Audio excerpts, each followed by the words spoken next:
musibah adalah sebuah kepastian. Musibah adalah sesuatu yang akan terus menyertai hidup kita di dunia.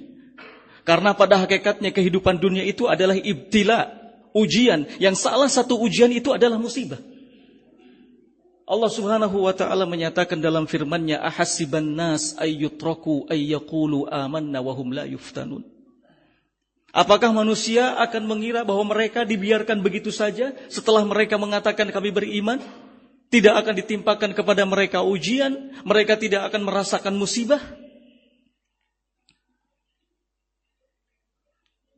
Tentu ini sebuah pertanyaan yang tidak membutuhkan jawaban. Dan sekali lagi, sebagai seorang mukmin yang baik, kita harus yakin bahwa musibah apapun yang diturunkan oleh Allah Subhanahu wa ta'ala pada dasarnya adalah kebaikan bagi kita.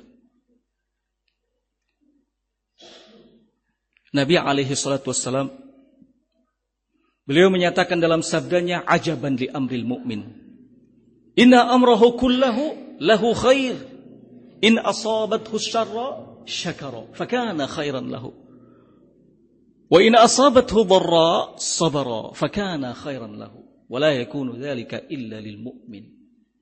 Sungguh menakjubkan urusan seorang mukmin itu. Semua keadaannya menjadi baik baginya jika ia ditimpa kesenangan, kebahagiaan, maka ia akan bersyukur kepada Allah Azza wa Jalla sehingga kesenangan dan kebahagiaannya itu menjadi sesuatu yang baik baginya. Dan sebaliknya, jika ia ditimpa sesuatu yang menyusahkannya, menyulitkannya, membahayakannya, maka ia bersabar. Sehingga apa yang menimpanya itu juga tetap membuatnya menjadi baik.